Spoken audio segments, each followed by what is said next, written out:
Ал бастайық. Тағы да екінші видео.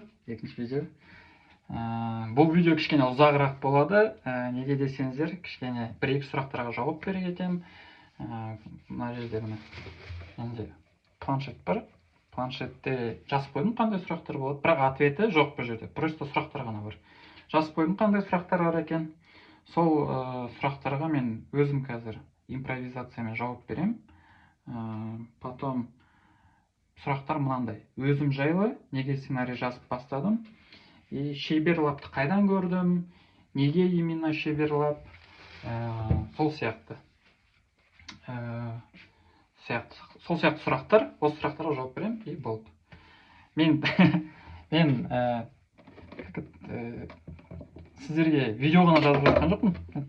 Өзіме тамақ істеп отырмын, морковь. Сол тамақ істеу барысында өзім жайлы айта кетемін. Маған солай кішкене удобныйлап қойып, мен қазір видео жазамын, одан кейін анау бар, мынау бар. Тамақ істеп жатырмын сіздерге өзім туралы айта кетейін. Вот менің атым Досжан Сағдат. Видеода айтқан, бірінші видеода. Мен өзім Талдықорған қаласында Сарқанд деген ауыл бар. Сол Сарқанд деген ауылдан боламын. 10 жылдан астам бұрын Алматыға көшіп келдім. Абай Ленина бойында бывший кинотехникум бар. Сол жерде специальность киномеханик деген кинотеатрларға киномеханик болып жұмысқа кіруге болатын специальностьпен оқыдым сол колледжде. Соңғы 3 жыл десек болады уже. Скоро 3 жыл болады. Осы май айында 3 жыл. Мен кино саласында жұмыс жасаймын.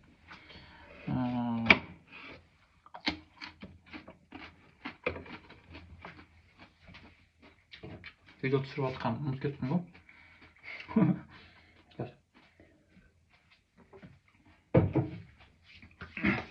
Вот, соңғы жыл кино саласында жұмыс жасаймын. Кім болып жұмыс жасаймын? Основном звук департаментінде жұмыс жасаймын. Звук департаментінде да основном бум оператор болып жұмыс жасаймын. Кино сөзімен айтқанда мен бумщикпін. Вот, иногда звукорежиссер болып шығамын, иногда осветитель болып шығамын. Осветитель болып 3-4 проектке шықтым, звукорежиссер болып 3-4 проектке шықтым, а бум оператор болып проектім көп бір 5-6 проект, 5-6 деппін ғой, бір 10 проект бар шығар. Көп емес енді, в целом сондай бар. Біреуге көп, біреуге аз ғой.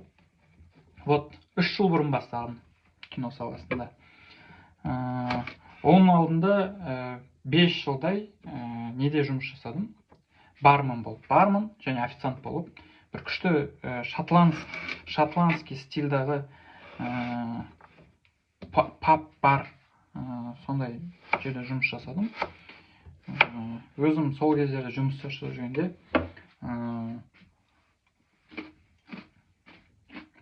қатты кино саласында жұмысқа кіргім келген. Колледжде үйретеді ғой андай кино. Біз енді в целом прям жүргеніміздегідей кино саласы туралы қатты оқымасақ та, кішігірім оқыдық. Мен сол қызығатынмын. Бірақ сол по некоторым обстоятельствам, там финансы бар, әртүрлі возможность болған жоқ, финансы, тағы да басқа обстоятельствармен мен өзім официант бармен болып 5 жылдай жұмыс жасадым. Вот. Өзім жайлы осы. Тағы не айтам? Тағы. В принципе, өзім жайлы осы. Ауылда өскен баламын. Ауылда өсіп, атқа отырып, қымыз ішіп, сүт ішіп, қатық жеп, құрт жеп, ауылдың баласымын ғой. Ұзын сөздің қысқасы. Өзім ауылым жайлы айта кетсем, таудың етегінде Сарқанд деген ауыл бар. Өзінің речкасы бар, өзені бар. Ол өзен, Ақсу деген өзен бар. Балқашқа жеті өзен қояды ғой, жеті өзен қояды. Сол жеті өзеннің бірі Ақсу болып саналады. сол Ақсуға біздің Сарқанд деген өзен құйылады. Сол ауылда өстім. Қарапайым ауылдың баласын болды. Өзім жайлы осы. Ата-апамның қолында өскем. Тағы не айтам? В принципе, осы. Ары қарай кеттік. Ары қарай сұрақ. Неге шеберлап? Неге шеберлап дейді. Неге шеберлап? Неге сценарий жазып бастадым? Соған жауап берейін, бірінші потом айтамын. Неге сценарий жазып бастадым? Мен сценарийді бұрыннан жазатынмын. Вот бір 20 жасымнан бастап жазатынмын. Но мен сценарийді былай жазатынмын. Былай сценарий сияқты жазбайтынмын. Мен бүйтіп отрывокпен жазатынмын. Бір күшті бір история бүйтіп басына құралады, мен вдохновляюсь бір нәрседен, соны бүйтіп жазатынмын. Типа былай мынандай бір антиутопия, бір нәрсені солай осылай жазатын, бір фантастиканы жазып, просто қалдырып кететін. Ары қарай жалғасы жоқ. Неге десеңіздер, мен түсінбейтінмін ғой, оны қалай істейтін, сценарий деген не екенін, қалай негізі жазылады. Мен қазір мысалы 3 жыл кинода жұмыс жасап, әртүрлі читкаларда болып, сценарий оқып, мен қазір более-менее түсінем. И заодно мен өзім мысалы басқа кітаптарды оқимын, қалай жазу керек, как правильно, тағы да басқа моменттерді өзім тоже вдохновляюсь, оқимын, сөйтем, көрем видеолардан, киномен связан нәрселерді. И вот содан ақырын кинода жүріп жақсы үйрендім деп ойлаймын. Ну, түсіндім, точнее, үйрендім деймін ғой, сценарий үйрендім. Вот сценарий жазып бұрыннан бастап жазатын, 20 жасымнан бастап, примерно 19-18 жыл. Жаңағыда айта кеткендей, бүйтіп отрывок болып, не аяқ жоқ, не басы жоқ, солай жазатын. Өзімнің заметкаларымда бар, әртүрлі бір историялар. Қазір оқысам да кішкене қызық, прикольно. Мысалы, бір историям бар, типа заметкалар жазып қойғам ғой, ана жерде былай жазып тұр.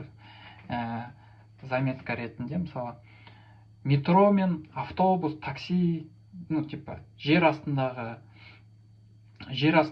там, общественный транспорт пен үстідегі общественный транспорттың айырмашылығы жер мен көкте. Потому что вот автобусқа отырсам, постоянно бір какой-то бір история болып жатады. Біреу кіріп попрошайничать етеді, ақша сұрап. Біреу кіріп, там, водитель біреумен ұрсып жатады. Біреу остановка қайда, анда, какой-то бір кипиш болып жатады постоянно. А метрода никогда ондай кипиш болмайды. Метрода байқасаңыздар, там, адамдар отырады, как-то интеллигентно, культурно бір-бірінің жанына тұра қалады. Біреу кітап оқып жатады. Ну, кітап оқып жатқан, понятно, интернет жоқ қой енді. Но в целом бәрі тыныш, тып-тыныш. Бір анандай не жоқ, шум жоқ. И вот сондай отрывоктар, историялар, өзім бір замечать еткен нәрселерді жазып бастаймын баяғыдан бері. Вот, пример ретінде. Но бірақ білмейтін, қалай прям полноценный сценарий жазу керек, соның бәрі.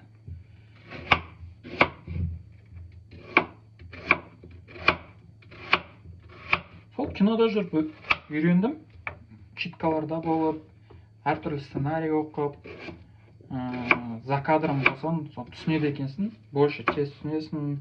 Мен өзім за кадром өзімді ограничивать еткен жоқпын. Старался сценарий туралы, бэкстейдждер туралы адамдардың опыттарын, кітаптарын оқып, түсініп, драматургияны кішкене қарап, өзім солай ізденгем негізі.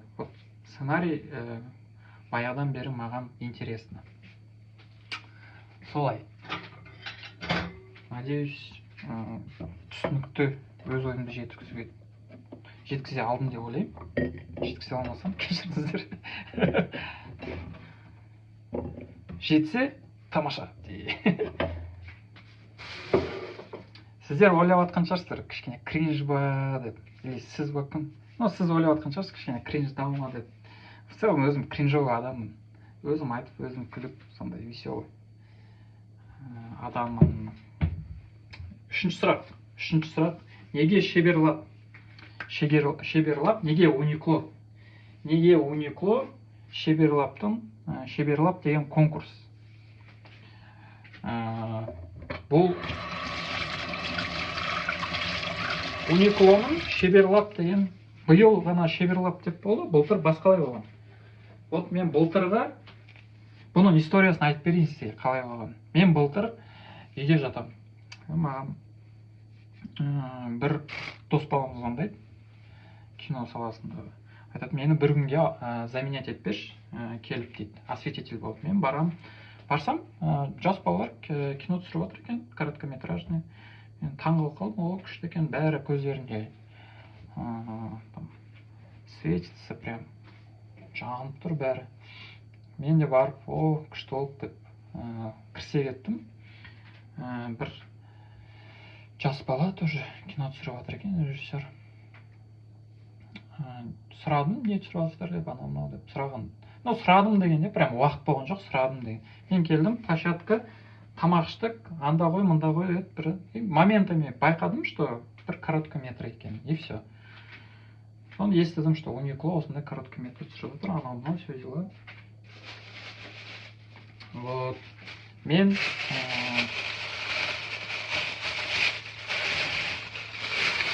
курица. Мен сол проектте болғам. Былтыр күзде болды. Точно айын күнін есімде жоқ, бірақ прям точно керек болса, қазір тауып бере аламын. Но в целом сол күзде болды.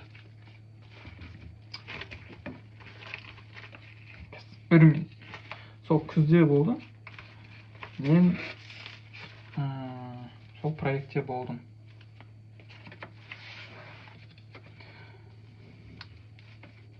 Потом ол туралы ұмытып кеттім. Декабрь менде жұмыс болған жоқ. Январьда үйде жаттым, тоже жұмыс болған жоқ. Новый годтың басында. Осы не шықты. Uniqlo'да новый поток короткометражный кино түсіргілерін келсе, сценарий жазып, осы бізге жіберсеңіздер болады. Біз сіздермен конкурс болады, туда-сюда, и қабылдаймыз деп. Мен күшті кино, новый басталды ғой деп ойландым. И еще ойлап қоямын былай. Күшті екен деп. Бірақ сразу ойыма келмеді сценарий жазып, сіздерге жіберуге. Просто ойлап жүрдім. Бір күні қайта шыға берді видео. Мен ойлаймын, типа, күшті, қалай болады екен, анау все делады. И бір кезде ойланам да, неге маған сразу ойыма келген жоқ, сценарий жазып көрмеске деп. Сценарий жазып бастадым, өзім бір кішігірім идея болған, идея болған жоқ, кішігірім история болған, шын өмірден. Сол историяда мен вдохновляться еттім де, басқа бір история жаздым. Киноға кішкене келістіріп, короткометражға келістіріп, сол историяны жазуға тырыстым. История, мен вдохновляться еткен история, это на реальных событиях, кішкене жестокая история болған. Мен оны кішкене на реальных кино саласына, сценарийға кішкене келістіріп, короткометражныға сценарий жазып бастадым. Мен оны сразу жазып бастадым жоқ, мен басында реальный историяны жазам деп ойладым. Но жазу барысында мен түсіндім, бұл история в целом еш несі жоқ, мағынасы жоқ, просто какая-то там страшная история, и все. И мен не толай, айтып барды, и ойымды да не толайын. И сол историяда мен вдохновляться етінде кішігірім басқа история жазам.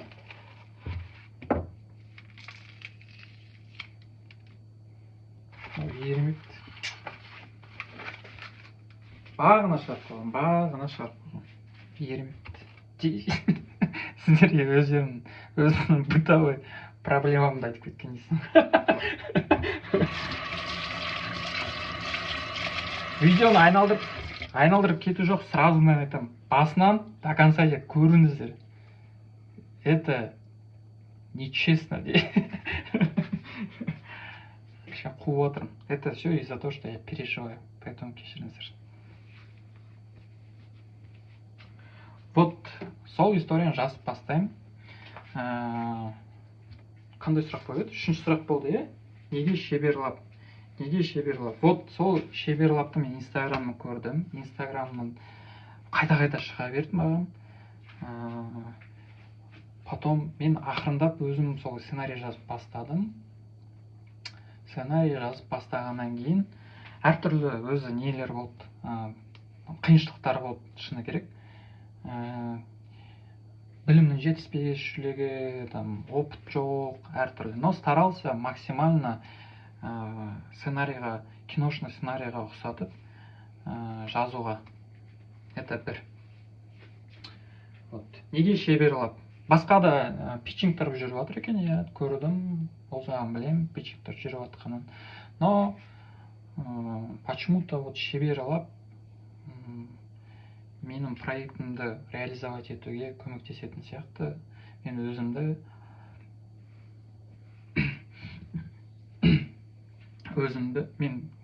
вот неден шеберлап басынан айтайын. Мен өзім проектімді реализовать ететін сияқтымын осы шеберлаппен, уникомен. Өзімді реализовать ететін сияқтымын, как сценарист. Бастап көрсем, осы істеп. Тағы да амбиция ғой, амбиция. Істеп көрсем, жасап көрсем, қалай болады екен. Возможность предоставляет. Вот істеп көр. Мен аяғым көтеріп қойып жатсам, ешкім ештеңке бермейді маған. Мен істеп көрейін, уже сіздер шешесіздер. Бересіздер ме маған возможность, бермейсіздер ме, ол жағын уже сіздерге. Мен самое главное істеп көремін. Сіздер даже если, не дай бог, откажете, мен мұнаймаймын, ары қарай тағы жазамын, тағы жіберемін келесі жыл болса. Поэтому сіздерге көп рахмет. Видео ұзақ болып кетті, 17 минут. Мен тамағым істейін. Бұл видео бірінші дубльден түсірілген жоқ, шын керек айтайын. 2 дубль болды, 3 дубль болды, я помню. 3 дубль болды, поэтому осы 17 минуттың өзі өте көп, поэтому осы сөзбен бітейік. Сіздерге көп рахмет. Сіздермен болған Досжанов Бағдат, Таңдау деген сценарийдің авторы. Мен сценарийді өзім ғана жазған жоқпын, жаныма жақын адамдармен жаздым. Ол кісілерге де рахмет. Вот, сіздерге де рахмет. Сау болыңыздар.